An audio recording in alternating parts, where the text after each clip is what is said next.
Capítulo 2. Levante os olhos e ande. Carrie Rians larga as muletas. A senhorita Kuma, evangelista, realiza aqui cultos de cura. Convertido joga fora as suas muletas. O ponto alto do programa foi alcançado quando um homem amparado por muletas, que declarou não ter andado sem ajuda desde 1945, foi ordenado a jogar fora as muletas. Assim ele fez, e andou com firmeza pelos corredores, para cima e para baixo, atravessou o palco em diferentes direções e estendeu os músculos das pernas conforme as ordens que recebia. Envolta em sorrisos, a senhorita Kuma carregou as muletas dele e posteriormente as jogou em um canto. O homem declarou em um alto-falante que ficara sabendo a respeito da senhorita Kuma na Flórida ao ler um artigo numa revista e que fizera a viagem até Butler sozinho, exclusivamente para comparecer a um daqueles cultos de cura. Essas palavras foram manchete do jornal Eagle de Butler, Pensilvânia, no dia 1º de janeiro de 1951. Não havia nada de inventado nessa reportagem. Segundo parece, o redator-chefe do jornal ou um dos seus repórteres estivera no meio da multidão no Teatro Penn no dia anterior, vendo de olhos esbugalhados a manifestação do poder de Deus para curar. Carrie Rians, o homem que se livrou das muletas, tinha 3 filhos. A filha mais velha, que estava somente com 4 anos de idade quando o pai saiu para a guerra, tinha apenas a lembrança de como era seu pai antes dele ser ferido quase fatalmente em Luzon durante a Segunda Guerra Mundial. As demais crianças mais jovens não lembravam de ter visto o pai sem muletas. Pelo que sabiam, ele sempre fora paralítico da cintura para baixo, sofrendo dores intensas.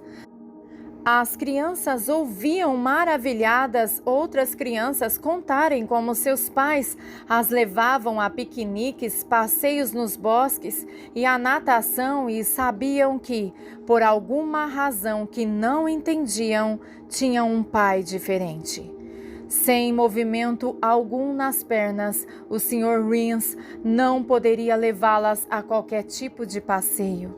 Como poderia, pois não conseguia andar? Carrie Rians trabalhava como engenheiro químico nas Forças Armadas durante a Segunda Guerra Mundial. No dia 1º de janeiro de 1945, as forças aliadas estabeleceram uma cabeça de ponte em Luzon. A unidade a qual Carrie pertencia foi ordenada a abrir caminho para Manila e libertar os homens que os japoneses haviam capturado 4 anos antes. Foi um árduo empreendimento. A unidade foi parar em um pântano. Conforme diz Carrie, havia água em abundância, e todas as vezes que tentávamos sair de lá para a estrada, formávamos silhuetas contra o céu claro, e os franco-atiradores, escondidos nas montanhas, atiravam em nós. Precisamos permanecer dentro da água durante todo o 1º dia. No 2º dia, um tufão apareceu e os céus pareciam abrir-se para as chuvas caírem aos cântaros. No 4º dia, o comandante da companhia a qual Carrie servia foi morto a tiros a uma distância de 2 metros do próprio Carrie. O comandante que o substituiu imediatamente já tinha seu próprio engenheiro e assim Carrie foi ordenado a comparecer a outra companhia mais próxima a uma distância de 10 quilômetros. Foi a caminho para lá, onde se apresentaria para servir que aconteceu tudo. A essa altura, a ponte fora levada pelas águas. Foi preciso contorná-la com o caminhão e passar por um aterro. Conforme diz Carrie, foi nesse aterro que batemos em uma mina terrestre. O caminhão explodiu e ficou em pedaços. Carrie continuaria a lembrar disso por um longo tempo. 31 dias depois, ele voltou a si numa mesa de operação, distante 4.000 quilômetros de onde foi ferido. Nessa ocasião, não sabia onde estava nem o que acontecera, mas, à medida que recuperou a consciência, lembrou-se de ter sussurrado. E até agora não sabe o que queria dizer com isso. Realmente tive uma boa aterrissagem. Imediatamente depois de ter falado essas palavras, recebeu anestesia para a cirurgia cerebral a que foi submetido. Durante as 6 semanas seguintes, Carrie pairou entre a consciência e a inconsciência e depois foi enviado para casa mais morto do que vivo. Foi um dos 5 sobreviventes na companhia inteira, e ele disse com lágrimas nos olhos: hoje existiriam somente 4 sobreviventes se eu não tivesse conseguido chegar àquele culto no Teatro Penn, em Butler, naquele dia 31 de dezembro de 1950. A observação de Carrie de ele ter tido boa aterrissagem quando recuperou a consciência dificilmente poderia ter sido mais enganadora. Estava todo ferido da cintura para baixo, inclusive a bacia, perdera o olho direito, bem como a totalidade dos dentes, tinha fraturas no queixo, quebrara o pescoço e sofrera fraturas nas costas em 2 lugares. A parte inferior do seu corpo estava completamente paralisada. Suas pernas eram como pesos mortos. Ficaram dependuradas. Ele não podia senti-las, mas nas partes do corpo em que ainda mantinha a sensibilidade, a dor era incrivelmente intensa. Qualquer movimento ali, lembra Carrie, provocava agonia quase mortal. E se, por exemplo, meus pés esfriassem e o sangue subisse, parecia que feria os nervos e a dor era quase insuportável. Para mim, não havendo controle do meu corpo e sofrendo dores pavorosas, parecia não valer a pena estar vivo, não fosse pelos meus filhos. Por causa deles, eu realmente não desejava morrer e me recusava a desistir. Ao mesmo tempo, Carrie sofria hemorragia uma após outra e emagreceu 27 quilos. Antes de ficar curado em Butler, Carrie foi operado 41 vezes. Estava por demais familiarizado com o ambiente dos hospitais, 2 além-mar e depois no Hospital Geral Letterman, na Califórnia, e nos 5 anos anteriores à sua cura, tinha sido várias vezes internado no Hospital da Administração dos Veteranos, na Flórida. Embora o corpo de Carrie estivesse em condições deploráveis, sua mente se mantinha lúcida como cristal. E conforme ele diz, percebo agora que Deus estava cuidando de mim o tempo todo. Muitas pessoas sabiam que Carrie era um bom engenheiro e que não podia visitar as obras, portanto lhe traziam problemas de engenharia e suas plantas técnicas, e embora não conseguisse andar um só passo e durante muitos e muitos meses nem sequer pudesse sair da cama, foi este o único meio de sustentar a sua família. Em dezembro de 1950, porém, a sua saúde entrou em colapso. Estava quase que incapacitado de ingerir qualquer tipo de alimento, tinha hemorragias contínuas e sua vida se desfazia lentamente. Sabe, diz ele, às vezes só nos resta esperar quando nada sobrou a que possamos nos agarrar. Fiquei exatamente nessa condição. Agarrava-me à vida apenas por um fio. Alguns dias antes do Natal, o médico da administração dos veteranos mandou internar Carrie novamente no hospital da administração dos veteranos em Bay Pines, perto de St. Petersburg. Esses médicos da administração dos veteranos são maravilhosos, diz Carrie, e não tenho elogios suficientes a eles e aos excelentes hospitais do governo. Eles ofereceram o melhor do que a ciência pôde dispor, mas dessa vez recusei-me a ir. Lembro-me de ter dito, não, doutor, se é para eu morrer, quero passar esse último Natal com a minha família. Faltam poucos dias até as festas. Depois do Natal, vocês podem fazer comigo o que quiserem. Foi nesses poucos dias, continuou Carrie, que vi por acaso um artigo a respeito de Catherine Kuma numa revista de alcance nacional e o li. Na mesma época, recebi cartas de 3 amigos que me contavam a respeito dos cultos de cura em Pittsburgh. Esses amigos me perguntaram se eu não gostaria de ir a Pittsburgh e participar de um dos cultos.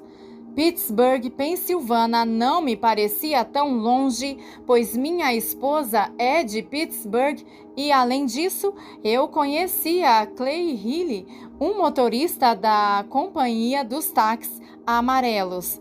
Brilhou na minha mente a ideia de que, porventura, pudesse me hospedar com meu amigo caso resolvesse fazer a viagem. Quanto mais pensava a respeito, tanto mais me conscientizava de que ir a um culto de milagres era a minha última e única esperança. A grande dúvida era: como conseguir ir até lá? Além de paralítico, Carrie também estava tão debilitado com a perda de sangue por hemorragias que dificilmente conseguia ficar sentado. Achava que não era capaz fisicamente de aguentar uma viagem até Pittsburgh em qualquer circunstância. Se tentasse fazer a viagem, uma entre duas coisas aconteceria. Segundo ele bem sabia, ou morreria antes de voltar à Flórida, ou ficaria curado. Mas, conforme ele mesmo coloca, concluí que Deus não teria me mantido durante tanto tempo agarrado à vida por um simples fio se não houvesse um bom propósito nisso.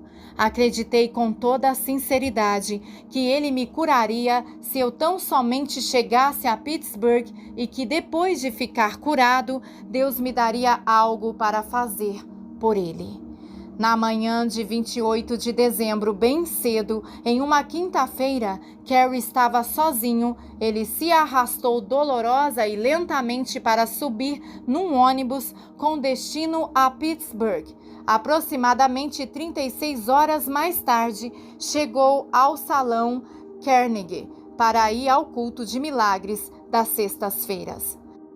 Em frente à porta, sofreu um golpe esmagador. O culto terminara 1 hora antes.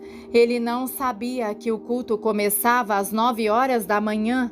Esgotado completamente, estava à beira de um desmaio por fraqueza, dificilmente se mantinha em pé, mesmo com a ajuda das muletas, e sofrendo dores quase insuportáveis. Só queria saber se aguentaria mais 2 dias ali e então, se seu amigo motorista de táxi o levaria ao culto dominical que seria celebrado em Butler, Pensilvânia. No decorrer das 48 horas que se seguiram, ele tinha em mente um só pensamento: agarrar-se ao que restava da vida até chegar à reunião em Bantry. Essa era a sua determinação, a fé de que Deus, nas suas ternas misericórdias, lhe concedesse forças para sobreviver por tempo suficiente para chegar ao Teatro Penn, em Bantry, em 31 de dezembro de 1950. Ele quase fracassou nessa tentativa.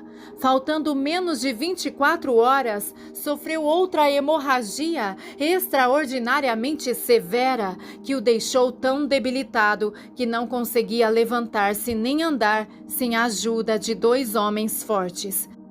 Apoiado neles, conseguiu chegar ao Teatro Penn. Na porta quase perdeu a esperança, pois lhe disseram que todos os assentos estavam ocupados e que não havia mais lugar lá dentro. Ali estava ele agarrado às suas muletas, apoiado em 2 homens, exposto a um frio intenso, tão perto, mas tão longe, e tão fraco que cada minuto parecia durar 1 hora. No momento em que estava para soltar-se do último fio de esperança, uma mulher notou sua situação e lhe ofereceu o lugar em que estava assentada. "Eu já estou curada", disse ela. Carrie, sem ter palavras para agradecer, entrou no teatro. Carrie diz que no momento em que entrou, não sentiu a glória de Deus. Não no início. Ele sorri ao lembrar-se. "Eu estava com tanta dor quando entrei que durante os primeiros minutos nem sequer consegui pensar em outra coisa. Mas pouco depois conheci Jesus como nunca o conhecera." Enquanto me assentava, lembra Carrie, a senhorita Kuma começou a falar. A primeira coisa que ela disse foi: "Nossa reunião nesta tarde é um encontro para perscrutarmos a nossa alma e não para a cura divina." Se o Sr. Rins pensasse antes que suas esperanças estavam no degrau mais baixo da escadaria, descobriu então que ainda precisaria descer mais um. Ali estava ele sentado, quase congelado, tão fraco que usava suas muletas como apoios para mantê-lo sentado, e então ouviu dizer que aquele culto não seria de cura divina. "Na ocasião, eu pensei que estava morrendo fisicamente", diz Carrie, "mas agora sei que se tratava apenas de morrer para meu próprio eu." Foi um sermão maravilhoso, continuou ele ao lembrar tudo, e uma bênção para todos, menos eu. Quanto a mim, viajara mais de 1.600 quilômetros para ser curado, o culto chegava ao fim e eu não tinha recebido a minha cura. Muitas almas foram salvas naquele dia.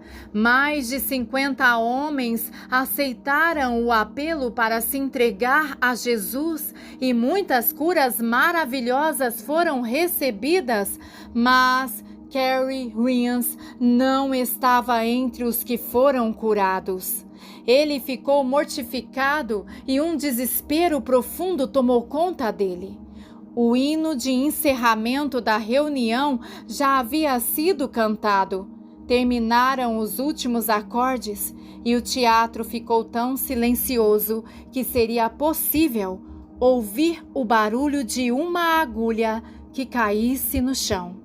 Conforme disse Carrie, a senhorita Kuma levantou a mão para impetrar a bênção, mas não falou uma palavra, e meu coração se desanimou.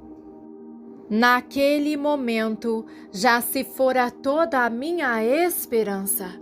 Então, muito lentamente, sua mão foi descendo, e a senhorita Kuma olhou diretamente para mim, e apontando o dedo especificamente para mim, disse: "Você está vindo da Flórida?"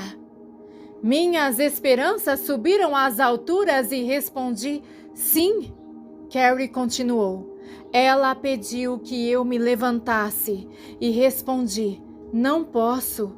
E ela disse com firmeza, em nome de Jesus, fique em pé, olhe para cima e ande. Carrie levantou-se com a ajuda das muletas. Os corredores entre os assentos do auditório eram estreitos e ele estava usando um pesado sobretudo. Naquele dia em Banter, a temperatura marcava 10 graus negativos e Carrie, vindo da Flórida, não estava acostumado a tanto frio. Ele procurou descer por aquele corredor estreito, com aquele sobretudo paralisado e mantendo o controle das muletas no chão inclinado, tentou não pisar nos pés das pessoas. Não era tarefa fácil levantar os olhos, mas de alguma maneira ele conseguiu. Bem de repente, relata Carrie, a senhorita Kuma disse, coloque de lado essa muleta direita. Experimentei fazê-lo e o resultado foi bom. Minha perna sustentou o meu peso e lembro que fiquei atônito por ela saber que isso aconteceria. Naquele momento, a dor no corpo sumiu instantaneamente. Segundo a descrição de Carrie, foi como desligar uma lâmpada ou como a tinta de caneta sendo sugada pelo mata-borrão. Percebendo que aquela perna suportava o seu peso, Carrie deixou cair a segunda muleta e ficou em pé sozinho, sem ajuda. A senhorita Kuma então me mandou subir na plataforma uns 12 degraus muito íngremes. 2 cavalheiros grandes e fortes colocaram-se ao meu lado para me ajudar, mas eu não precisava de ajuda alguma. Subi para a plataforma como um pássaro voando. Parecia que quase não tocava o chão. E não andei em direção à senhorita Kuma, eu corri. Está surpreso com a sua cura? Ela perguntou. Não, realmente não, ele respondeu de modo firme. Foi por isso que vim. Está atordoado por andar sem muletas? Perguntou ela. Nada disso, Carrie respondeu. Minha esperança era andar sem elas. E esta é a resposta. Naquele primeiro dia, a senhorita Kuma me mandou erguer o olhar, diz Carrie Rins, com um sorriso, e a partir de então, sempre levanto os olhos, em louvor e ações de graças a Deus.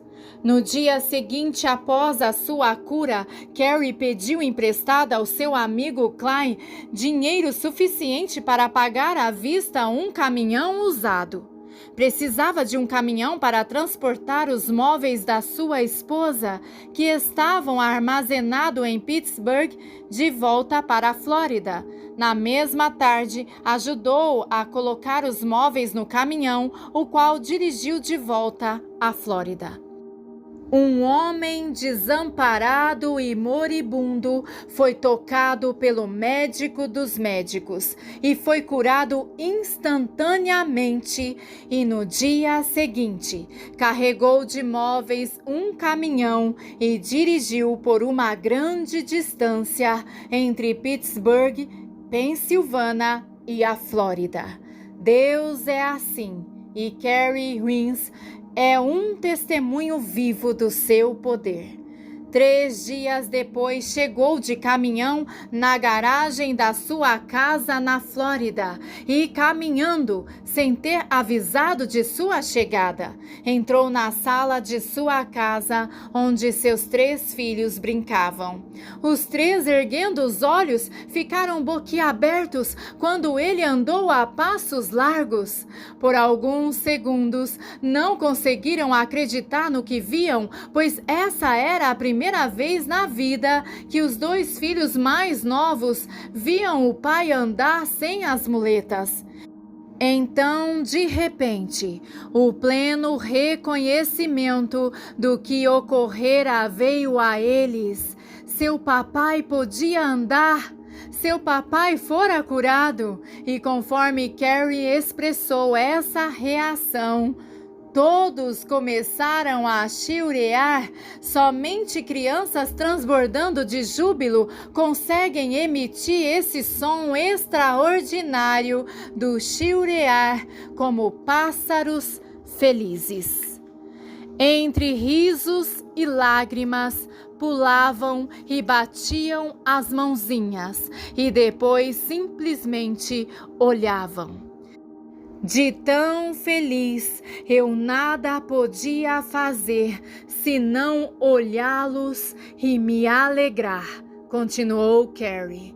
Nem sequer me dera conta de que o meu regozijo transbordava para além de mim mesmo e que meus filhos realmente se importavam tanto assim. Mas como realmente se alegraram naquela noite! Só queria ter uma foto dos seus rostos estampados com júbilo e admiração quando me viram em pé ali sem muletas e depois andar até eles atravessando a sala.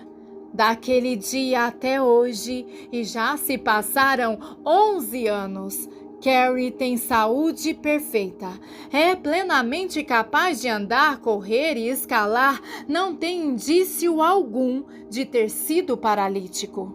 Com $17 que sobraram do dinheiro que tomara emprestado do motorista de táxi e tendo só isso de capital, abriu um negócio por conta própria.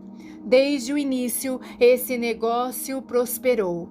Carrie é um engenheiro consultor de agronomia e recentemente candidatou-se para o cargo de comissário da agricultura do estado da Flórida. Agora ele é o proprietário de sua casa e contribui para a obra muito mais do que o dízimo estipulado pela Bíblia.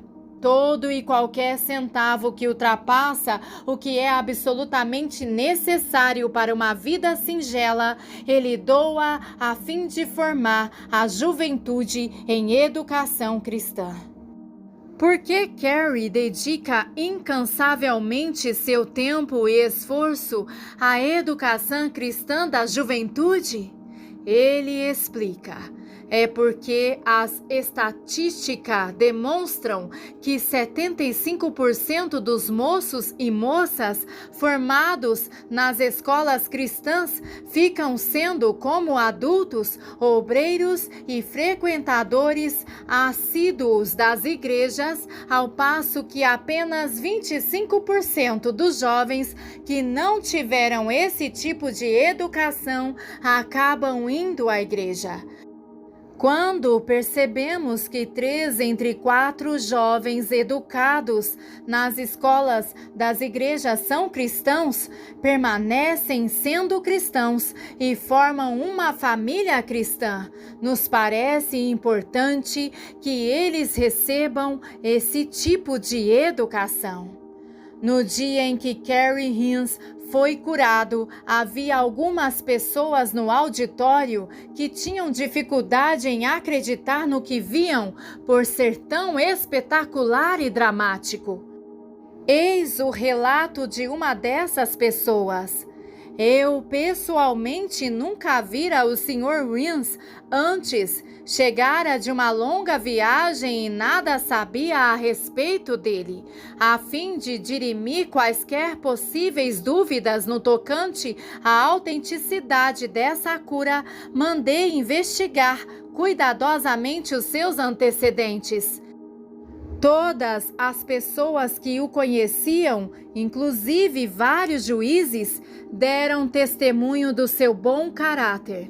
Foi averiguado que sua condição física anterior era exatamente conforme ele mesmo a descrevera, e seus históricos médicos estão arquivados nos hospitais e confirmam as suas declarações. Sua cura é um milagre incontestável, realizado pelo Deus Todo-Poderoso e Pai das Misericórdias. O único filho varão de Carrie Rins agora está no último ano do colégio.